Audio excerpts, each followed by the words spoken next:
বিদ্যুৎ সাশ্রয়ে দেশের সব বিপণী বিতান মার্কেট ও দোকানপাট বেলা ১১টায় শুরু হয়ে রাত ৮টায় বন্ধের নির্দেশ দিয়েছে সরকার। একই সাথে সন্ধ্যা ৭টার মধ্যে সব ধরনের আলোকিত বিলবোর্ড বন্ধ করতে হবে। বুধবার সন্ধ্যায় বিদ্যুৎ, জ্বালানি ও খনিজ সম্পদ মন্ত্রণালয় এক বিজ্ঞপ্তিতে এসব আদেশ দেয়। এছাড়া দেশের বিভিন্ন স্থানে চলমান বাণিজ্য মেলা ও সাংস্কৃতিক অনুষ্ঠান রাত ৮টার মধ্যে শেষ করার নির্দেশনা দেওয়া হয়েছে। তবে হাসপাতাল, ওষুধ, খাবারের দোকান সহ জরুরি সেবাগুলো এই নির্দেশের আওতামুক্ত থাকবে। লোডশেডিংয়ের কবলে দেশ, ভোগান্তিতে মানুষ। যদিও সন্ধ্যা থেকে বিদ্যুৎ পরিস্থিতি উন্নতি হওয়ার আশ্বাস দিয়েছেন বিদ্যুৎ ও জ্বালানি প্রতিমন্ত্রী অনিন্দ্য ইসলাম অমিত। বিগত সরকারের ভুল নীতির কারণে জ্বালানি সংকট চরম আকার ধারণ করেছে বলে অভিযোগ করেন তিনি। জানান, বঙ্গোপসাগর উত্তাল থাকায় একটি ভাসমান এলএনজি টার্মিনাল গ্যাস সরবরাহ করা যাচ্ছে না। বিকল্প উপায়ে সমস্যার সমাধানে সর্বোচ্চ চেষ্টা করছে সরকার। শারমিন নীরা রিপোর্ট। জাতীয় গ্রিডের তথ্য অনুযায়ী বুধবার সকাল ৮টায় বিদ্যুতের চাহিদা ছিল ১৫,২৪৯ মেগাওয়াট। বিপরীতে সরবরাহ হয়েছে ১২,৯৩৫ মেগাওয়াট, ঘাটতি ২,৩০০ মেগাওয়াটের। এদিন ভোর ৪টায় লোডশেডিং হয়েছে ২,৯৫১ মেগাওয়াটের। সারাদিন প্রায় ৩,০০০ মেগাওয়াট করে লোডশেডিং হচ্ছে। জ্বালানি সংকটে বিদ্যুৎ উৎপাদন কমে যাওয়ায় দেশের পল্লী এলাকায় লোডশেডিং বেশি। চাহিদার তুলনায় ৪০ থেকে ৫০% পর্যন্ত কম বিদ্যুৎ সরবরাহ হওয়ায় কোথাও দিনে ১০ থেকে ১২ ঘন্টা পর্যন্ত বিদ্যুৎ থাকছে না। একটি এলএনজি টার্মিনাল আংশিক বন্ধ, সংকটের মধ্যে অন্যটি দিয়েও খালাস করা যাচ্ছে না গ্যাস। এজন্য ভোগান্তি বললেন প্রতিমন্ত্রী। এক্সেলার টার্মিনালে এমনিতে 50% ক্যাপাসিটিতে রান করছে ডিউ টু বয়লার ফল্টেজ, আপনারা জানেন। ফুল ক্যাপাসিটি আমরা রান করতে পারছি না। হোয়ারাস আবার সামিট টার্মিনালে বে অফ বেঙ্গলের রাফ থাকবার কারণে আমরা cargo still waiting for discharge. That is the problem. তার অভিযোগ, জ্বালানি খাতে গেল ১৬ বছরের ভুল নীতির খেসারত দিচ্ছে জনগণ। বর্তমান পরিস্থিতিতে বিকল্প উপায়ে সমাধানের আশ্বাস দেন তিনি। গ্যাস যদি আপনি পর্যাপ্ত সাপ্লাই না করতে পারেন, তাহলে বিদ্যুতের সংকট হবে, পাওয়ার প্ল্যান্টটা না দিতে পারে। তারপর আমরা একটা কৌশল নিয়েছি। আমরা সেই কৌশলটা গতকাল সন্ধ্যা থেকে নিয়েছি। আমরা আশা করছি আজকে সন্ধ্যা থেকে বিদ্যুৎ পরিস্থিতির কিছুটা হলে উন্নতি হবে ইনশাআল্লাহ। যখন ভুল নীতি আপনি গ্রহণ করবেন, একটি সময় তার মাসুল দিতে হবে। বিগত সরকারগুলো কোনো মধ্যমেয়াদী, কোনো দীর্ঘমেয়াদী কোনো সমাধান সূত্র খোঁজেননি, তাৎক্ষণিক সমাধানের পথে গেছেন বলে আজকে হঠাৎ করে একটি সংকট হয়েছে। গ্যাস সরবরাহ স্বাভাবিক না হওয়া পর্যন্ত বিদ্যুৎ পরিস্থিতি এমন থাকবে বলে জানিয়েছেন সংশ্লিষ্টরা। বিদ্যুতের ভোগান্তির কারণে বিভিন্ন স্থানে ভাঙচুরের ঘটনা হয়েছে। নিরাপত্তা চেয়ে চিঠি দিয়েছে বাংলাদেশ পল্লী বিদ্যুৎ অ্যাসোসিয়েশন। শারমিন নীরা, ৭১, ঢাকা। সাবেক চেয়ারম্যান আব্দুর রহমান খানের প্রতিহিংসায় ভবিষ্যৎ নিয়ে আশঙ্কায় এনবিআরের বহু কর্মচারী আন্দোলনের অজুহাতে নজিরবিহীন শাস্তির মুখে পড়েছেন অর্ধশত কর্মকর্তা।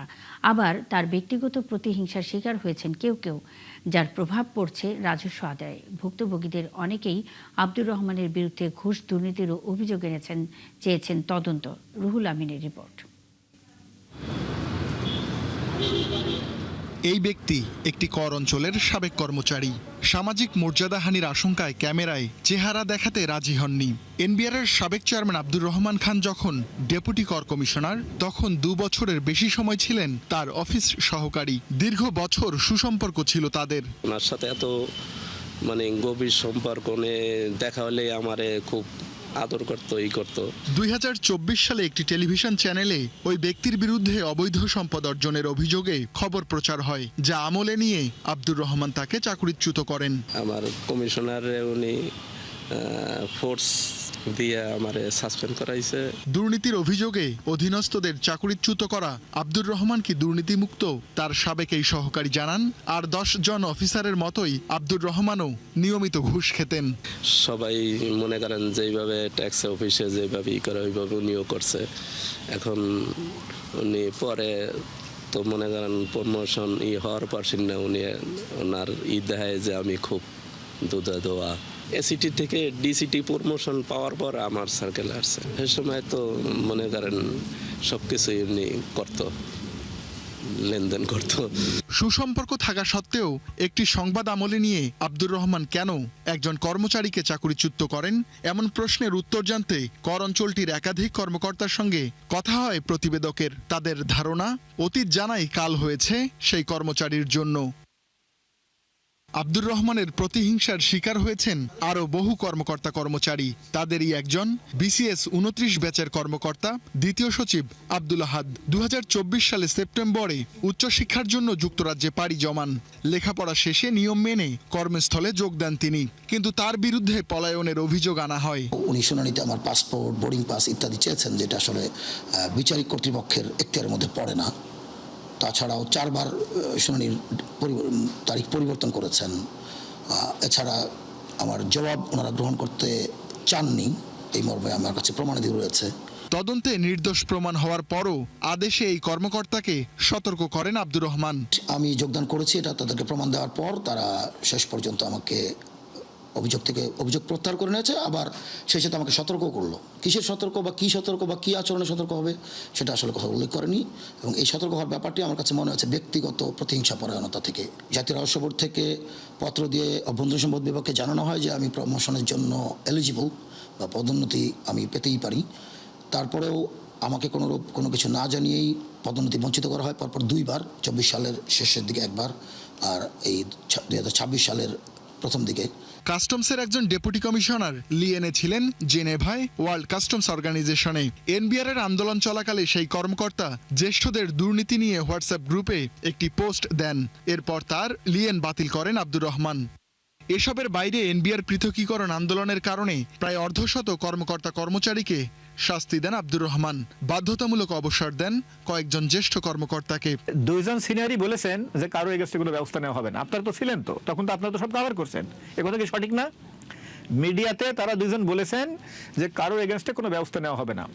তারপর এত যে ব্যবস্থা নিল, 4-5 জন সিনিয়র অফিসারকে ফোর্স রিটায়ারমেন্ট দিয়েছে। এই অফিসারগুলোর ব্যাকগ্রাউন্ড খুঁজে দেখুক তো, দেখি। এবং শুধু অঙ্গীকার ভঙ্গ করেন নাই, অঙ্গীকার করে উনি নিষ্ঠুর আচরণ করেছেন। সাবেক চেয়ারম্যানের প্রতিহিংসামূলক কর্মকাণ্ডে এখনও অস্থির এনবিআর। রাজস্ব আদায়ের চেয়ে ভবিষ্যৎ নিয়েই চিন্তিত শাস্তিপ্রাপ্তরা। এনবিআর যে সমস্ত অফিসারগুলো ওই সময় আন্দোলন করেছিল, আমি শুধু এইটুকু যাব, একজন কর্মকর্তা, জুনিয়র কর্মকর্তা ভুল করতেই পারে, কিন্তু এখানে একটা জিনিস আমি খুব ভালোভাবে দেখার চেষ্টা করি, সেটা হলো যে এই ভুলটা কি উনি ওনার ব্যক্তিগত কোনো ইন্টারেস্টে করেছে কিনা। তাদেরকে সুযোগ দেওয়া উচিত যদি সংশোধন কেউ হতে চাই, এবং এই ভুলটা আমি যতটুকু জানি কেউ কার ব্যক্তিগত স্বার্থের কারণে করে নাই। আব্দুর রহমানের বিরুদ্ধে সাবেক সহকারীর ঘুষ নেয়ার তথ্য শুধুই কি অভিযোগ? আয়কর নথিতে মেলে এর প্রমাণ। নানা অসঙ্গতিতে ভরা এনবিআরের সাবেক এই চেয়ারম্যানের কর নথি। পারিবারিক খরচ কম দেখিয়ে অবৈধ সম্পদ বৈধ করেছেন আব্দুর রহমান। ছেলে মেয়ের উচ্চশিক্ষার নামে বিদেশে পাঠিয়েছেন বিপুল পরিমাণ অর্থ। হাসনাত ইকবাল নামে এক ব্যক্তির কাছে গ্রহণ করেন 80 লাখ টাকা। সম্পদ গড়েছেন রাজধানীর লালমাটিয়া, ধানমন্ডি, ফার্মগেট, পূর্বাচল, বসুন্ধরা, গাজীপুর সহ বিভিন্ন স্থানে। অর্থ মন্ত্রণালয়ে বসে করতেন শেয়ার ব্যবসা। এসব বিষয়ে বক্তব্য জানতে যোগাযোগ করা হলেও সাড়া দেননি আব্দুর রহমান খান। রুহুল আমিন, 71, ঢাকা। চাল এবং মাংসের দাম কমেছে, যে কারণে জুলাইয়ে মূল্যস্ফীতিও নেমেছে 8 মাসের মধ্যে সর্বনিম্নে। এ নিয়ে বিভ্রান্তির কোনো সুযোগ নেই। এসডিজি সম্মেলন শেষে এক প্রশ্নের জবাবে একথা বলেন অর্থমন্ত্রী আমির খসরু মাহমুদ চৌধুরী। বলেন, জনগণের জীবনমান উন্নয়নই এই সরকারের প্রধান লক্ষ্য। একই অনুষ্ঠানে জ্বালানি সমস্যা নিয়ে প্রধানমন্ত্রীর উপদেষ্টা মাহাতি আমিন বলেন, 16 বছরের সংকট 5 মাসে সমাধান সম্ভব নয়। রাকিব আল জাবেদের রিপোর্ট। করিতেছি যে আমি আইন অনুযায়ী ফেব্রুয়ারিতে ক্ষমতা নেওয়ার সময় দেশে মূল্যস্ফীতি ছিল প্রায় 9.9%। এরপর বিভিন্ন পরিকল্পনা এবং উদ্যোগ থাকলেও গেল 6 মাসেও তা নিয়ন্ত্রণে আনতে পারেনি বিএনপি সরকার। উল্টো মে মাসে তা উঠে যায় 9.5-এর কাছাকাছি। এরপর টানা বৃষ্টি, মধ্যপ্রাচ্য উত্তেজনার অভ্যন্তরীণ সরবরাহ সংকটে বাজারে হু হু করে বাড়ে নিত্যপণ্যের দাম। গেল মাস দেড়েক ধরে যা অব্যাহত আছে এখনো। কিন্তু বিবিএস প্রকাশিত তথ্য বলছে, জুলাই জিনিসপত্রের দাম বৃদ্ধির হার নেমে এসেছে 8.32%, যা 8 মাসের মধ্যে সর্বনিম্ন। এসডিজি সম্মেলন শেষে এ নিয়ে প্রশ্ন করা হলে অর্থমন্ত্রী বলেন, চাল ও মাংসের দাম কমায় নিম্নমুখী ছিল সার্বিক হার, জানিয়ে বিভ্রান্তির কোনো সুযোগ নেই। তথ্য বিভ্রান্ত হয় এরকম কিছু এই সরকার করবে না। ইনফ্লেশনের যে তথ্যটা দেওয়া হয়েছে সঠিকভাবে দেওয়া হয়েছে। মাননীয় মন্ত্রী, কি কারণে কমেছে সেটাও আমরা দেখেছি, চেক করে। আমরা সত্যিকার অর্থে কোথায় দাঁড়িয়ে আছি এটা জানতে চাই এবং এটা স্বীকার করতে কোনো অসুবিধা নেই। বাংলাদেশ এই এসডিজি গোল অ্যাচিভ করার ক্ষেত্রে কেবলমাত্র অর্থায়নের ঘাটতি আছে $421 বিলিয়ন, প্রায় 50 লক্ষ কোটি টাকার উপরে। 3 দিনের এই সম্মেলনে প্রাধান্য পায় বৈষম্য, বেকারত্ব ও সামাজিক সুরক্ষার নানা বিষয়, যেখানে মজুরি কাঠামো নিয়ে অসন্তোষের কথা জানান বক্তারা। আর বৈষম্য দারিদ্র্য কমাতে বাড়তি মনোযোগের তাগিদ দেন নাগরিক প্ল্যাটফর্মের আহ্বায়ক।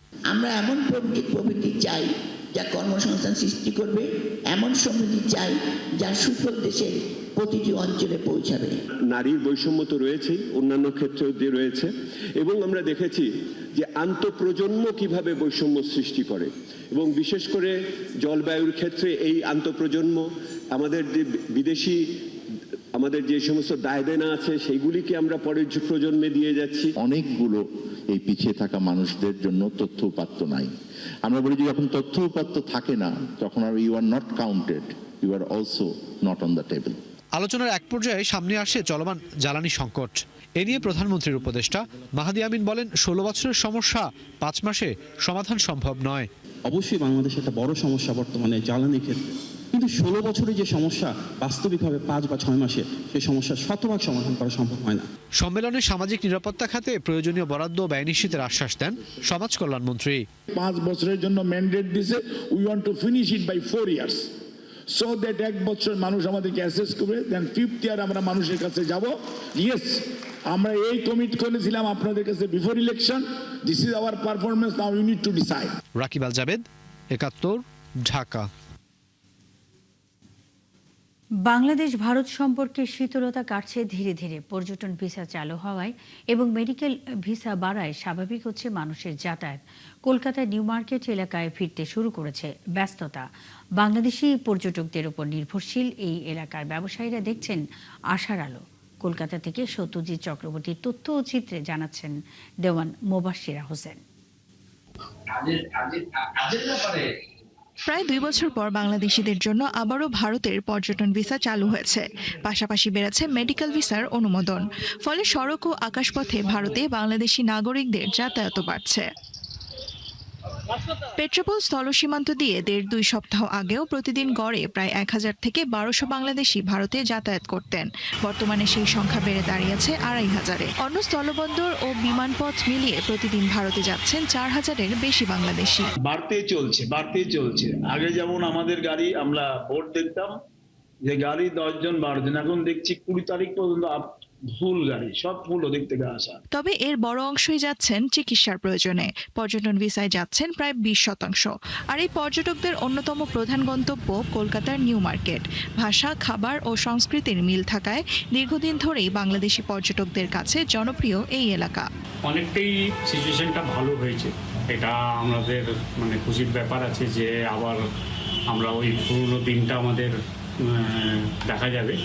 80% ধরে নিন যে পেশেন্ট আসছে, আর 20% টুরিস্ট ভিসাতে আসছে। মার্কুই স্ট্রিট, টোটিল্যান্ড, Free School Street, Sudder Street সহ নিউ মার্কেটের আশপাশে গড়ে উঠেছে অসংখ্য হোটেল, রেস্তোরাঁ, পরিবহন, মানি এক্সচেঞ্জ, পোশাক ও বিভিন্ন পণ্যের দোকান। এসব ব্যবসার বড় অংশই নির্ভর করে বাংলাদেশি ক্রেতা ও পর্যটকদের ওপর।